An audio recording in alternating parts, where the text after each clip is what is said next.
Hey, I have a confession to make. I like katanas. And the star of the show, of course, the Uchigatana. They might not be the best at the end game, but my goodness, they've always been something that you can rely on. But the truth is, it hasn't always been the same weapon. While in a lot of ways it is very similar from game to game, we have to admit, it did go through some pretty interesting changes, to say the least. Back in Demon Souls, this was a katana, which had a scaling of E and D in strength and dexterity. Weirdly enough, the requirement to wield the weapon was 18 strength and 13 dexterity, which is kind of weird. I mean, when you think about the Uchigatana, you think about dexterity, right? So it's kind of odd to see the strength requirement being so high. But anyway, besides that, it does have a weight of 5, so it's among the lighter Uchigatanas. As for the way you get it, it can be a drop from certain skeleton enemies, or if you're feeling brave, you can simply go to 4-1, run past the Vanguard Demon, and you can pick it up right there. Build-wise, it's a bit interesting, to say the least.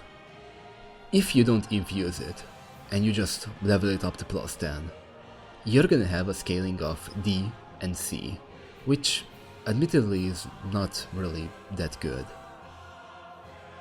Personally, I like to make it sharp, tearing, or Mercury. Mercury is a pretty fun way to actually build it. You're gonna be doing 2 damage over time effects, bleeding and poison.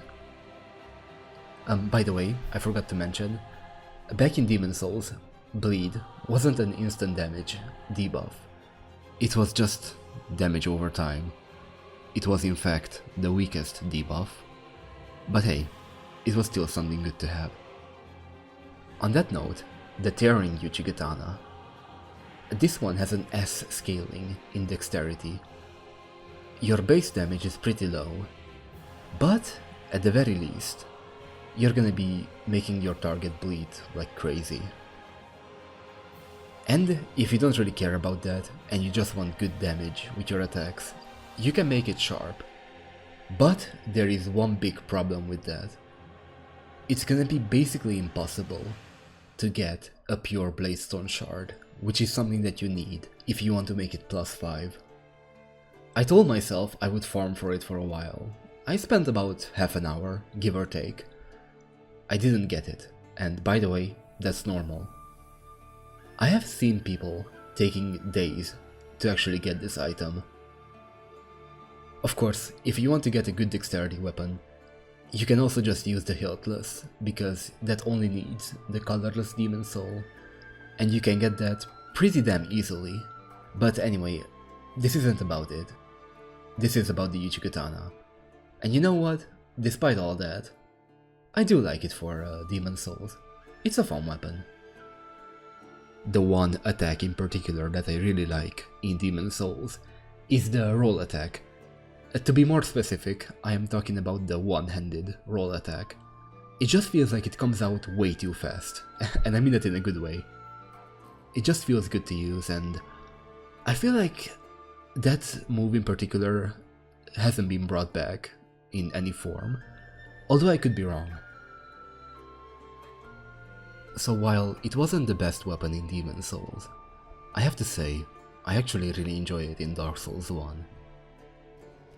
Another thing that I like compared to Demon Souls is that you can get it even earlier.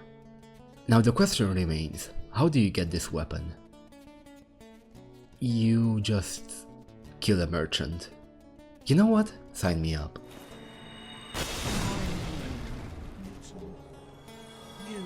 The first notable change that you're gonna see is that the requirements have changed quite a bit actually. Now it requires 14 strength and 14 dexterity, which is much easier to go for. And guess what? The weight also dropped, being only a 5. At the baseline, it has a B scaling in dexterity. When you upgrade it all the way to 15, you're gonna get an A. What about the other infusions? How are they? Are they worth getting? I'm gonna be honest. I don't like them in Dark Souls 1. I much more prefer having a plus 15 weapon and then use whatever resin I want to buff it, than to invest into other infusions and stats. I just don't really like it, to be honest with you. I think it's such a shame that in Dark Souls 1 we have so many weapon buffs and infusions, but absolutely nothing for bleed builds. This sucks, especially because bleed in Dark Souls 1 is much better than it was in Demon Souls, at least in my opinion. Who knows, maybe the reason why we don't have a bleed infusion is because it would be pretty oppressive otherwise. But enough about that. What is the moveset like? I like the fact that the moveset isn't all too different from Demon Souls. The only major change is the fact that your roll attack is now gonna be a horizontal slash as opposed to a vertical slash. As cool as it is in Demon Souls, I have to admit, I like having a bit of an AoE option with that horizontal slash. It's just way too good. But other than that, it's pretty much the same thing. Do you know what they say to that? If it ain't broke, don't fix it. The Uchigatana of Dark Souls 2 is a pretty interesting weapon. It's kind of hard to stand out in DS2 and DS3 as a dex weapon, because you have some very strong competition. Still, I do enjoy using this, and we're gonna get into that a bit later. But obtaining it is a bit more difficult compared to its predecessor.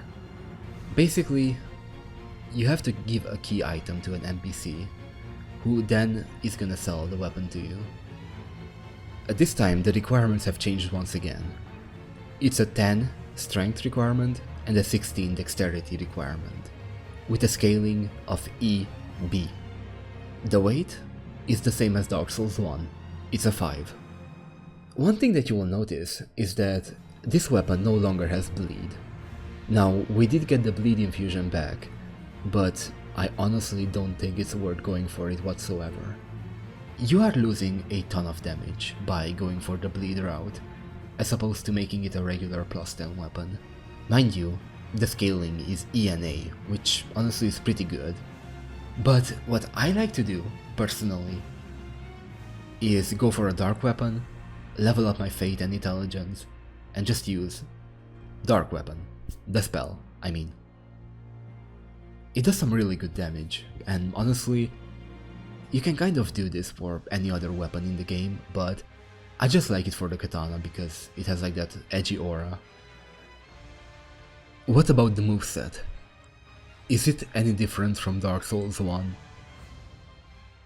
The answer is no, not really.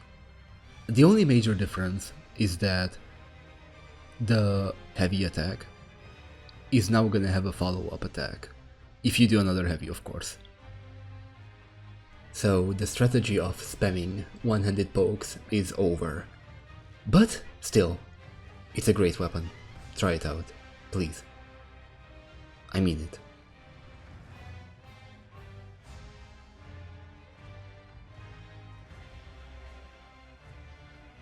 Dark Souls 3, also known as Sekiro at Home. The unique thing about the Uchigatana in this game is that you can parry. I mean, let's be honest, it's very hard to keep up with Onikiri and Udabachi and the Frayed Blade, because those two are katanas that are just straight up amazing. But the Uchigatana itself is still pretty good. The best thing about it is that as soon as you beat the tutorial boss, you can pretty much get this. You have to beat an NPC fight, which admittedly can be a bit of a challenge. You can beat the game with this weapon, don't get me wrong, but I guess I just have a hard time sticking to this weapon when so many other amazing options exist. But anyway, Bleed is back on the menu, which is a good thing. And it has a weight of 5.5. Yep, that's right, we got a bit of an increase. The requirements this time are 11 strength and 16 dexterity. At a base level, it has scaling values of EC. Let's just say that's not good, you pretty much always want to infuse it. Making it sharp, you're gonna have an EA, which does do some pretty good damage. But my favorite way to build a Uchigatana is by going hollow. The entire idea of the build is that you go all in on the lock stat. You're gonna do more bleeds, you're gonna do more damage, and you can also buff the weapon, which is just amazing. What about the moveset? It's kind of the same as Dark Souls 2. Again, they haven't really done a lot of changes here, and I think that's a good thing. The big highlight is the fact that now you have a special skill, and if you've played Elden Ring, you've definitely seen at least a few people with the Moonveil Katana. Yeah, I bet you're gonna recognize that stance anytime. But anyway, despite it not being extremely overpowered, I still enjoy it a lot in Dark Souls 3. It's a good sword, there's nothing else to be said, and hey, I'm just happy to use it whenever and wherever.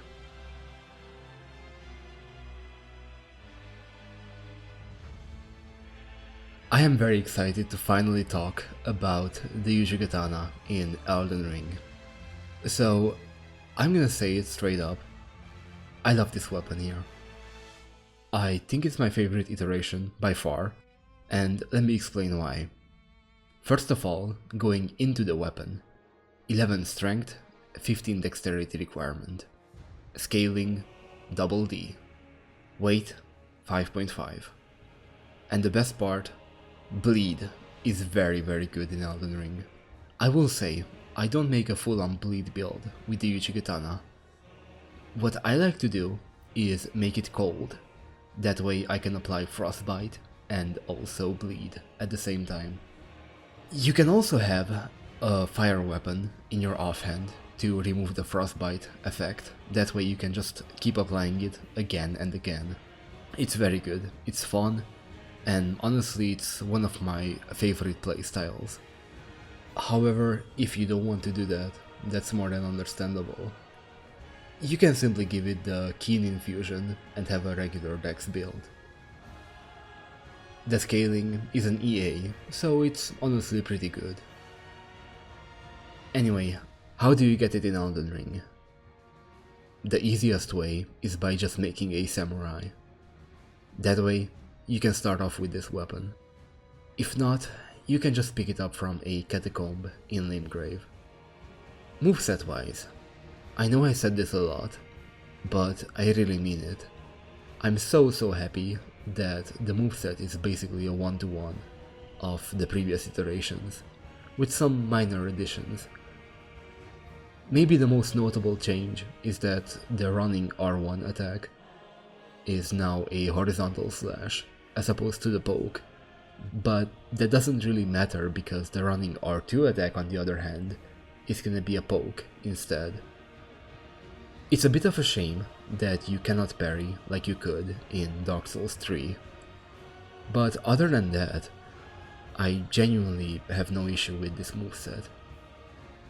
When it comes to the Ashes of War, you have quite a good number of options here, but me personally, I love to just keep it simple, maybe put a debuff type Ash of War on it, like Chill Mist.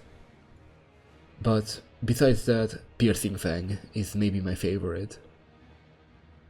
Well, anyway, that was the little evolution of the Uchigatana. A very famous weapon, one that I feel like almost everyone used at some point, and one that I think a lot of us do enjoy, at least to some extent. I look forward to using it in Night Rain, whenever that's gonna drop. Hopefully sooner rather than later, but I guess we shall see. In any case, thank you very much for watching.